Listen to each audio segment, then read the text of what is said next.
in order not to let Kakhovka or other disaster happen. As President Zelensky said yesterday in his address to the nation, the principle of preventive response to security threats should finally become one of the basic principles of international politics. And I thank you. Je remercie le représentant of Ukraine de sa déclaration. for his Je donne maintenant la parole I now au give the représentant de floor la to the Slovaquie. representative of Slovakia. Thank you very much, Mr. President. Slovakia strongly condemns the ongoing Russia's unprovoked and unjustified military aggression against Ukraine. It is a clear sign of a strong violation of the UN Charter, international law, and the rules based on international order. Thank you for convening this meeting. It's important to continue focusing on the situation in Ukraine. The fact that this Council has so far failed to take decisive action on the crisis, on the war, should not stop us from focusing enough on what is going on. And in that context, I would like to thank and appreciate USG Di Carlo and Resident Coordinator Brown and their informative and important briefings. We remain also as a neighboring country of Ukraine gravely concerned about the humanitarian situation in Ukraine, which is today the focus of our discussion, and rightly so, because if there is one thing that should never slip from our attention, it is the people who are suffering this senseless war and who need to be heard and whose situation needs to be addressed. Unfortunately, it progressively further deteriorates, as we have heard, and this should not go unnoticed. Older persons, persons with disabilities, and other persons belonging to marginalized groups and minorities are affected also by the consequences of this war, facing a big trauma and are even more likely to be exposed as victims due to the higher risk of devastating violation of their rights. We remain appalled by the huge numbers of killings of innocent civilians, attacks on critical infrastructure, as well as the huge scale of sexual and gender-based violence committed by Russian soldiers and occupants. Thousands of people killed, hundreds of schools destroyed or damaged, having negative impact on children whose fundamental right to education has been breached, as well as attacks on medical facilities, are only a short list of consequences this madness caused due to Putin's senseless decision to begin the war. But the Russian Federation obviously does not understand the phrase "enough is enough," which was already opined by the Secretary General. We have witnessed in latest days another slew of variety of missiles and Iranian drones attacks to target cities in Ukraine, including Kiev, Dnipro, Vinnytsia, and Ivano-Frankivsk in central Ukraine, Zaporozhye in the south, and the Kharkiv and Sumy regions in the east, among others. We are particularly concerned about attacks on energy infrastructure, having impact on people's access to water and heat, which is particularly disturbing with regard to coming winter. We are deeply concerned about the serious effects of the Russian invasion on global food security. As we know, millions of people around the world are being pushed into extreme poverty, hunger, and lack of access to food. And in that context, we, of course, fully support the extension of the Black Sea Grain Initiative and safe passage of agricultural delivery and shipping from Ukrainian ports, and we hope that this will be done. No one, unfortunately, can predict when this senseless war will end, and we want it to be as soon as possible. But those who believe that by reaching a truce, silencing the guns, everything would be over are wrong. Perpetrators of such heinous attacks like those in Bucha, Kramatorsk, or quite recently in Izium cannot remain unpunished, must and will be brought to justice. Slovakia recognizes Ukraine as an independent, sovereign state with unquestionable territorial integrity. All acts associated with the forcible acquisition of Ukrainian territory by the Russian Federation are null, void, and illegitimate. The so-called referenda in the occupied regions took place during an active armed conflict in areas under Russian occupation and cannot be called a true expression of the will of the people. Slovakia will never recognize these territories as anything but a part of Ukraine. The voice of the United Nations from last week was crystal clear. We have received a lot of questions from our citizens, from the media, from young people, and the message needs to remain clear. Therefore, we urge the Russian Federation to fully implement the United Nations General Assembly resolution of 12 of October without further delay. This is the least that we can do for the people of Ukraine, for those suffering, and for the future of our planet. I thank you, Mr. President. Je remercie le représentant de la Slovaquie de sa déclaration. Je donne maintenant la parole à la représentante de l'Allemagne. Mr. President, I thank you, and I also thank Undersecretary General Di Carlo and Resident Coordinator Denise Brown for their briefings. Yet again, they have made clear the horrific consequences Russia's ongoing aggression has for the people of Ukraine and around the world. The world remains united for peace. 143 countries have once again condemned Russia's action, demanded Russia to respect the Charter, and to end its war immediately and unconditionally. Russia's reaction to the world's call for peace is shocking. Over these last days, it has escalated its attacks, deliberately and systematically targeting civilian infrastructure. Hundreds of missiles and drones, including drones supplied by Iran, have been hitting playgrounds, residential buildings, schools, hospitals, bridges, and power stations. Russia's aim is clear. The Moscow regime wants to subjugate Ukraine. It wants to plunge Ukraine, quite literally, into darkness and make Ukrainians freeze, knocking out electricity and heating for millions of civilians. These attacks violate international humanitarian law and could amount to war crimes. Those responsible for these blatant violations of international law will be held accountable. Let me join colleagues in pointing out that Russia is also violating Resolution 2231. Yet another example of how Russia, as permanent member of this Council, fails the UN Charter. All information we have is quite clear. The Iranian drones are being used to terrorize civilians and have been delivered to Russia without prior approval by this Council and therefore in blatant violation of Resolution 2231. We are concerned, very much concerned, by reports that Iran also intends to deliver ballistic missiles to Russia. We would welcome an investigation by the UN team responsible for monitoring the implementation of 2231 and stand ready to support their technical and impartial efforts. Mr. President, Germany will continue to stand by the UN Charter wherever in the world it is breached, and we will continue to stand by Ukraine. We stand ready to support Ukraine in mitigating the devastation caused by Russia's attacks. This coming Tuesday, Chancellor Scholz and President von der Leyen will host the International Expert Conference on the Recovery, Reconstruction and Modernization of Ukraine in Berlin. This conference will galvanize international support for Ukraine's recovery and reconstruction. To conclude, Mr. President, the Russian Federation must change its course, fully respect the letter and spirit of the UN Charter and withdraw from Ukraine. It must comply with the legally binding order of the International Court of Justice to immediately stop its military operations against Ukraine and withdraw. Germany will continue to uphold the territorial integrity and political independence of Ukraine within its international recognized borders, and this is the duty of each and every one of us. I thank you.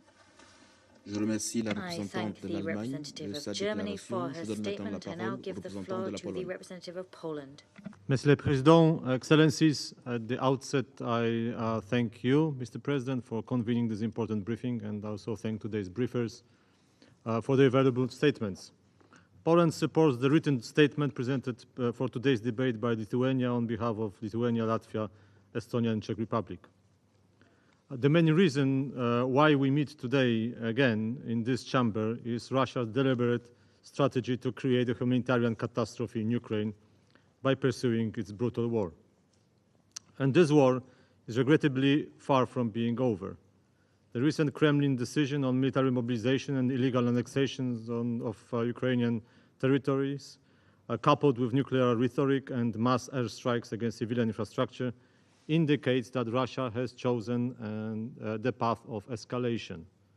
It has dramatic consequences not only in Ukraine, but also for global security and economic stability, including the dire situation on energy markets, and as well as the cost of living crisis. Fierce Russian air attacks against civilian targets launched on October 10th and following days, and continued since then, are yet another violation of international law. They seem to have the two purposes. Moscow wants to intimidate the civilian population and to destroy Ukraine's energy infrastructure, which is critical, especially in the winter period.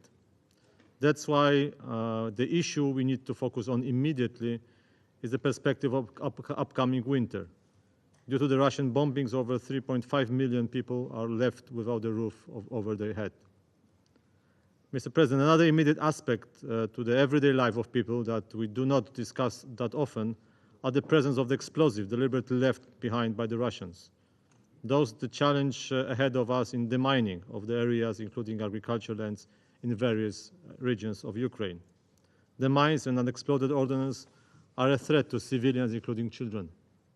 There is an urgent need to provide adequate equipment to conduct these operations efficiently and quickly.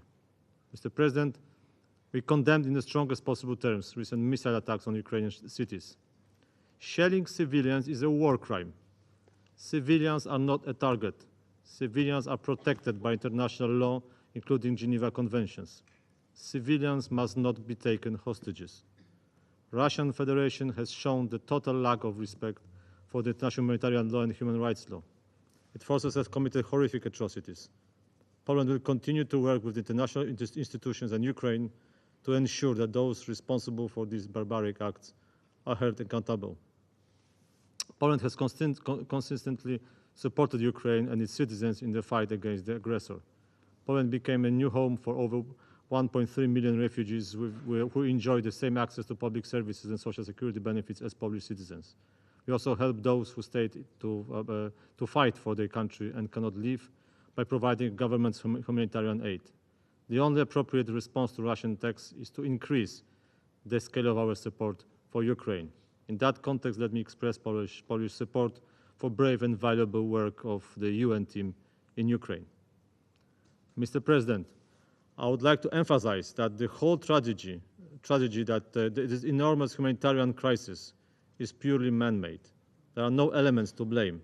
It is Russia who started the aggression, and only Russia bears the full responsibility for all the destructions and loss of life it has caused. The only way out is peace. And for peace to come, we need Russian troops to be out of Ukraine. In its recent resolution, UN General Assembly demanded Russia to reverse course of attempted illegal annexation. 143 member states strongly reaffirmed Ukraine's sovereignty and territorial integrity in its internationally recognized borders. This confirms without any doubt that no territorial concessions are expected from Ukraine for peace to occur. Despite this clear decision, Russia continues its path of escalation acts against peace in Ukraine. Mr. President, Poland appeals to the members of this Council and the whole international community to increase pressure on Russia to stop this war. That would be an immediate, almost overnight solution to the whole crisis. Russia must immediately stop the aggression, withdraw its troops, and abide to the rules of the UN Charter that equally applies to all. That will enable us all to start peace building and to restore the shattered lives and livelihoods of Ukrainian people. And we are ready to do so. Give peace a chance. Thank you. Je remercie le représentant de la Pologne de sa déclaration. Je donne maintenant la parole à son Excellence Monsieur Orlovsky, chef de la délégation de l'Union européenne auprès de l'Organisation des Nations Unies. Merci beaucoup, Monsieur le Président. Thank you for convening us. Thank you for highlighting and organizing this meeting. It's very important that it be discussed, and it's very important that all concerned are able to address the Council on such an important issue. Mr. President, 2 days ago, the European Parliament awarded the 2022 Sakharov Prize to the people of Ukraine.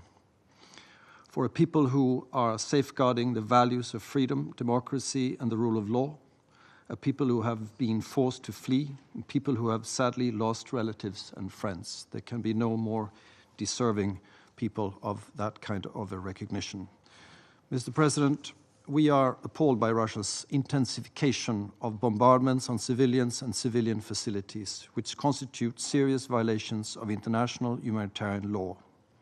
This and last week's air attacks deliberately targets critical infrastructure and terrorize civilians in Kiev and other Ukrainian cities. Targeting civilians, schools, and energy supplies can never be legitimate. Almost a third of Ukraine's power stations have been disabled. Russia must be held accountable for these evident violations of international humanitarian law that are resulting in hundreds of civilian casualties every week. The same goes for those who facilitate the aggression, Belarus and Iran. We strongly condemn the clandestine transfer of combat drones by Iran to Russia without seeking the Security Council's prior approval, which constitutes a material breach of Security Council Resolution 2231. The damage to Ukraine's energy infrastructure is creating major challenges in view of the upcoming winter and will require stepping up the international humanitarian response. During his visit in Kiev this week, EU Commissioner Lenarčič announced the mobilization of an additional 175 million euros in humanitarian funding to address urgent needs and provide education, food, access to water, and protection from the cold winter. However, no level of humanitarian funding will be enough if Russian attacks continue to target energy infrastructure and heating stations. More than 400 of these have been damaged in the past 2 weeks alone. The Russian Federation must immediately stop its attacks, suspend its military operations in the territory of Ukraine, and withdraw all its military forces, armed groups, and other unauthorized personnel from the territory of Ukraine, as has been set out by General Assembly. We know that humanitarian needs in Ukraine are immense and growing, yet we cannot even assess their scale in the non-government controlled areas. On Wednesday, we heard a plea from the UN resident coordinator. Access must be given to humanitarian organizations immediately so that they can assist all vulnerable people in Ukraine without distinction. This is not about politics, it is a humanitarian imperative. We are devastated by the repeated discoveries of atrocities in liberated areas and the increasing horrific number of civilian casualties across the country. Where the Russian armed forces have been, minefields are left behind, making delivery of humanitarian assistance impossible and endangering the lives of innocent people. Shocking are reports of arbitrary executions and detentions, rape, torture, and other ill treatment, unlawful forcible transfers, and deportations of Ukrainian civilians, including children, within territories under Russian military control to Russia. We note that the UN Independent International Commission of Inquiry on Ukraine concluded, based on the evidence gathered in the regions of Kiev, Chernihiv, Kharkiv, and Sumy, that atrocities to be classified as war crimes have been committed in Ukraine. We stress the importance of collecting, consolidating, and analyzing evidence of violations and abuses of human rights and violations of IHL and related crimes committed in the context of Russia's aggression against Ukraine, and we support measures to ensure accountability, including the investigations by the prosecutor of the International Criminal Court. We also underline that all international and regional accountability and monitoring mechanisms should be granted full, secure, and unrestricted access to the entire territory of Ukraine, including to all war-related detainees. We therefore urge the Russian Federation to comply with the appeal of the Secretary General to grant the International Committee of the Red Cross full access to all prisoners of war. The release of over 100 Ukrainian women, which took place on 17th of October, is an important step in the right direction.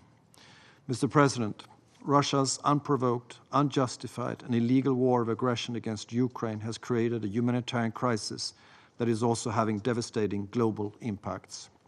The deliberate destruction by Russia of Ukraine's agricultural and transport infrastructure is causing worldwide food supply chain disruptions and endangers the food security of millions of people around the globe. In this context, the Black Sea Grain Initiative is of key importance to mitigate the global impact of Russia's aggression, and we support the call by the Secretary General Antonio Guterres to extend it beyond November 19. Thank you. Thank you very much, Mr. President. Je remercie Son Excellence Monsieur Skoog de sa déclaration. Je donne maintenant la parole à la représentante de la Grèce. Je vous remercie, Monsieur le Président. Minister of Foreign Affairs of Greece, Nikos Dendias, traveled to Kiev on Wednesday under well-known extraordinary circumstances, being the only visit taking place within this troublesome period. Kiev, as the rest of the country, is on a daily basis under vicious attacks resulting in the death and injury of dozens of unarmed innocent people. This is the third visit of Minister Dendias in Ukraine since the beginning of the war, as he has visited Odessa twice, a city connected with Greek history and the Greek community of Ukraine. These visits send a strong message expressing the full solidarity of the Greek government to the government and the people of Ukraine. For centuries, Greeks have been present, especially on the Black Sea shores. In particular, the area of Mariupol has been a home to a century-long established Greek community of around 100,000 people. It is also one of the areas which have been hit the hardest by the Russian forces. The city of Mariupol has been almost entirely destroyed. For Greece, respect for international law, for the territorial integrity and sovereignty of all countries is the pillar of our foreign policy. And for that, from day one, we condemned the Russian invasion of Ukraine. Recent horrific attacks carried out by drones are having far-reaching repercussions affecting directly vital civil infrastructure, leading to an inhuman, continuous and merciless shelling targeting innocent lives. Greece condemns these attacks in the strongest of terms.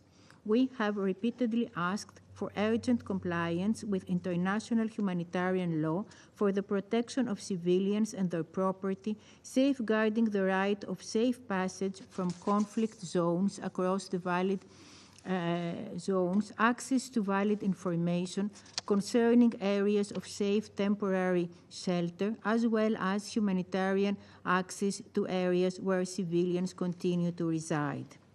Greece is providing humanitarian aid from the very start of the war. We have so far delivered multiple packages of needs-based in-kind humanitarian assistance. Furthermore, we are firmly engaged to the reconstruction of Ukraine. We have announced that we are ready to rebuild a maternity hospital destroyed by Russian shelling in the city of Mariupol and to contribute to the reconstruction of Odessa, another city close to heart for us since our struggle for independence began there. And we are ready and working together for the promotion of the candidacy of the Historic Center of Odessa for inscription on the UNESCO World Heritage List.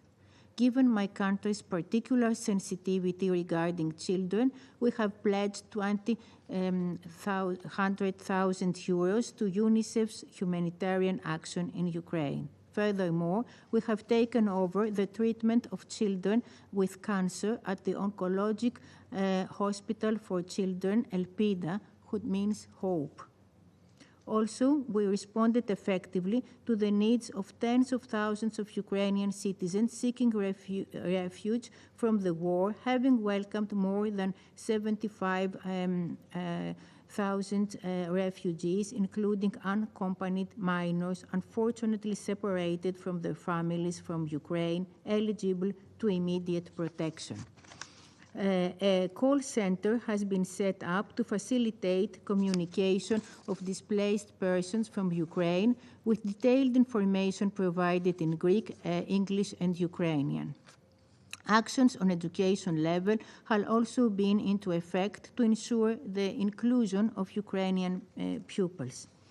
At the same time, through our commercial fleet, we contribute to the transfer of Ukrainian grain towards key ports in the North African region, and an effort to face food crisis. Greece is also strongly committed to accountability for war crimes. Minister Dendias has sent relevant letter to the prosecutor of the International Criminal Court and in this respect visited The Hague. No matter all the efforts of the international community, the only real solution to the ongoing suffering of the Ukrainian people is the immediate cessation of the unprovoked aggression on the part of Russia. Thank you. Je remercie la représentante de la Grèce. Il n'y a plus d'oratrices ou d'orateurs inscrits sur la liste. La séance est levée. The meeting is adjourned. In Ukraine remains dire.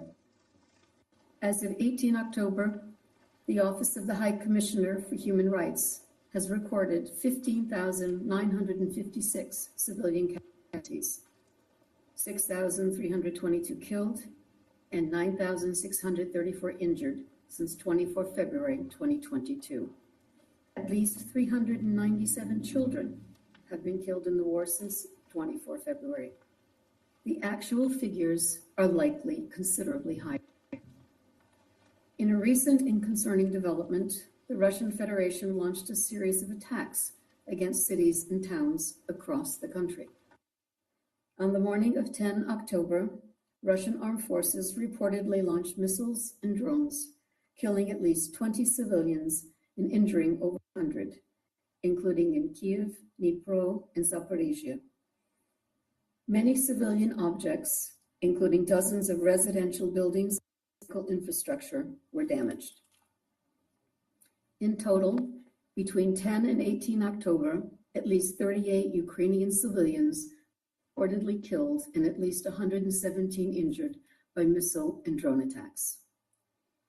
In addition to immediate loss of life, the United Nations is gravely concerned about the destruction of critical energy infrastructure, such as power plants.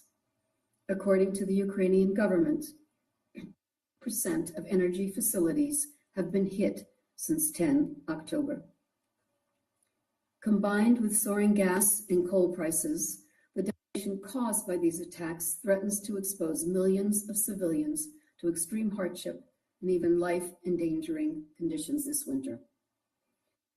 To be clear, under international humanitarian law, attacks targeting civilians and civilian infrastructure are prohibited. So are attacks against military objectives that may be expected to cause harm to civilians that would be excessive in relation to the concrete and direct military advantage anticipated. Mr. President, the United Nations continues to support all efforts towards accountability. It's essential that OCHR be given complete and unimpeded access to all areas of Ukraine to continue its crucial work. For its part, the Independent International Commission of Inquiry on Ukraine submitted its report to the General Assembly this week. The document states that there are real grounds to conclude that war crimes and violations of human rights and international humanitarian law have been committed in Ukraine since 24 February 2022. The Commission stated that Russian troops were responsible for the vast majority of the violations identified. The Commission also stated that Ukrainian armed forces have also committed international humanitarian law violations in some cases, including 2 incidents that qualify as war crimes.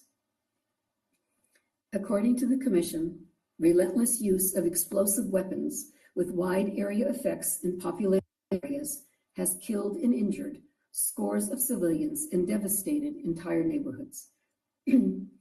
Additionally, the Commission documented patterns of summary executions, unlawful confinement, torture, ill treatment, rape, and other sexual violence committed in areas occupied by Russian forces. The impact of these violations on the people in Ukraine is immense, and so is the need for accountability. In this regard, the Commission called for a sound coordination of the multiple national and international accountability initiatives in Ukraine. Accountability remains crucial as new allegations of atrocities have emerged in areas that have recently returned to Ukrainian government control. We must not let impunity prevail. Mr. President, we welcome the announcement on Monday of another exchange of prisoners of war between Ukraine and the Russian Federation. 110 Russian captives were exchanged for 108 Ukrainians. This was the first exchange in which all freed Ukrainians were women, among them civilians, military personnel, and national and border guards. Building the constructive spirit of the prisoner exchanges, I want to reiterate the Secretary General's appeal to the Russian Federation to grant full access to the International Committee of the Red Cross to all prisoners of war, in accordance with international humanitarian law. Mr. President, the impact of the war in Ukraine is substantial and growing. The UN has detailed its impact on food security, energy, and finance. The Black Sea Grain Initiative has helped to bring down food prices and stabilize and subsequently lower global food prices and move grain from the world's breadbaskets to those in need. As of 19 October, the total tonnage of grain and other foodstuffs exported through the initiative had reached almost 8 million metric tons. To maintain food security worldwide, it is critical that the initiative be extended beyond November. It is equally critical that there be unimpeded access to Russian food and fertilizers. The United Nations will spare no effort to achieve greater food security for all populations. Mr. President, we're on a path of further escalation, which can only cause more suffering to the people of Ukraine, Russia, and the rest of the world. This trajectory must be reversed. Any suggestion of the possible use of nuclear or other non-conventional weapons only serves to further heighten tensions and could lead to a dangerous spiral. Any damage to the Zaporizhzhia nuclear power plant, whether intentional or by accident, could have catastrophic consequences. Any military activity against, from, or near the site must cease immediately. Mr. President, the General Assembly has been clear. Last week, the Assembly stated that the referendums held in the region of Ukraine that are or have been under temporary military control of the Russian Federation, subsequent attempted illegal annexations of these regions have no validity under international law and do not form the basis for any alteration of the status of these regions of Ukraine. This week, the Russian Federation announced the introduction of martial law of Ukraine under its temporary military control, and that it has attempted to illegally annex. This decision, combined with the announced evacuation in Kherson amid intensified fighting on the ground, raises serious concerns. Mr. President, the General Assembly also expressed strong support for the de-escalation of the current situation and a peaceful solution of the conflict through political dialogue, negotiation, mediation, and other peaceful means, with respect for the sovereignty and territorial integrity of Ukraine within its internationally recognized borders and in accordance with the principles of the Charter. Indeed, an end to the war, founded on international law and the Charter, is the surest way to ensure that the tremendous suffering of the civilians in Ukraine will cease. Thank you, Mr. President. Je remercie Madame Di Carlo de son exposé. Je donne à présent la parole à Madame Denise Brown. Thank you, Mr. President. I will speak briefly about the human toll of this war, the new dimensions of the humanitarian crisis, and the challenge of access to non-government controlled areas. Deaths and suffering of civilians ravaged urban and rural areas and total loss of livelihood for millions. This is the impact of the war on the civilian population of Ukraine, now in its 239th day. The people of Ukraine are under tremendous stress. Mental health issues are emerging, and this will be one of the most devastating and longer-lasting legacies of this war. I was recently in Mykolaiv Oblast, where the mayor told me that since the 24th of February, they have only had 33 days of silence, 33 days without explosions and air raid sirens. Let's do the math. That comes to only 1 day a week with no reprieve from the sounds and the terror, let alone the physical toll of the war. The sheer depth of the humanitarian catastrophe is staggering. Almost 18 million people, more than 40% of the entire Ukrainian population, need humanitarian assistance. Some 14 million have been forced to flee their homes, including 6.2 million internally displaced and nearly 7.7 million refugees. According to UNICEF, some 5.7 million school-aged children have been affected since the start of the war, including 3.6 million due to the closure of educational institutions. The World Health Organization says there have been over 630 verified attacks on healthcare facilities, barring the sick from medicines and treatment. The gender and protection dimensions of this crisis, while extremely sensitive, are great and need to be addressed through strengthened programming and monitoring. Mr. President, with each passing day, we face new dimensions to the humanitarian crisis. First, temperatures are plummeting in Ukraine as winter approaches. The destruction of civilian infrastructure has recently become more widespread. Energy supply, telecommunications, and transport infrastructure have been, in some areas, devastated, affecting people's access to water, electricity, and heat, and their ability to communicate. The damage to power and thermal plants means that life will be even harder for the already vulnerable, including elderly people and those with disabilities. There is also an increased risk of death in the months ahead because civilians may not have access to the essential services to survive. International humanitarian law is very clear. Attacks must never be directed against civilians or civilian objects, and constant care must be taken to spare them. To address essential needs, we, the United Nations and humanitarian community, have developed a specific plan for the winter months, built at the oblast level in coordination with the authorities and in close collaboration with the government. Focuses on collector center and household repairs and the provision of blankets, mattresses, clothes, food, generators for schools, and much-needed thermal heating for hospitals. Work is underway. The aim is for civilians to have a safe, dignified, and warm place to be over the winter months. Despite the challenges, we are helping people. Already this year, more than 590 humanitarian partners are now delivering critical assistance and protection countrywide. Many of them are national and local aid organizations, women-led organizations, and volunteers who are at the forefront of these efforts. We must commend their leadership, bravery, and commitment. Together, we have reached over 13 million people across the country, and we continue to explore options for reaching others where the need is greatest.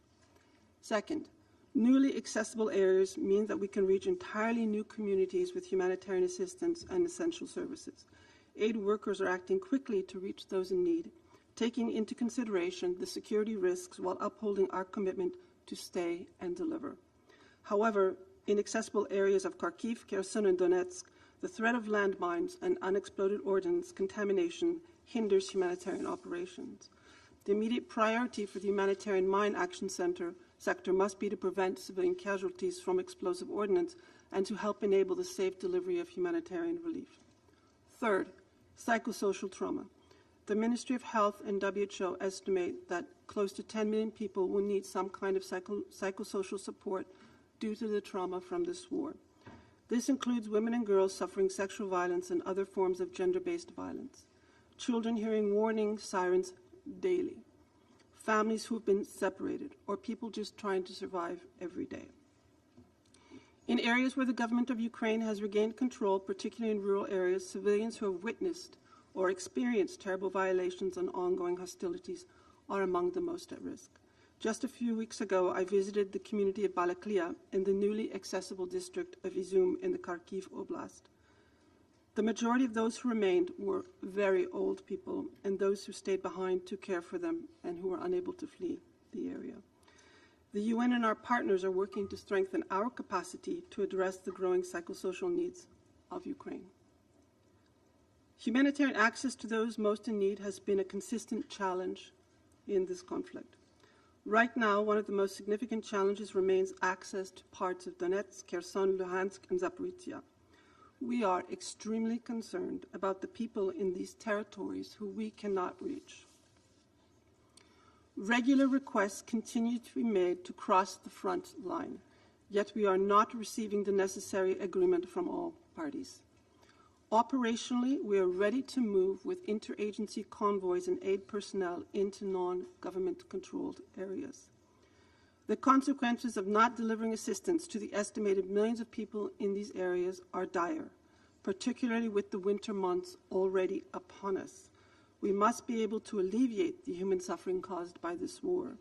International humanitarian law, which already embodies a balancing act between humanity and military necessity, clearly requires parties to allow and facilitate the rapid and unimpeded passage of humanitarian relief for all civilians in need and through all possible routes.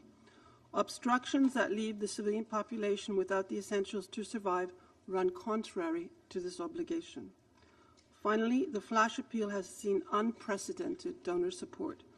More than $2.9 billion has been received against requirements of $4.3 billion for this year.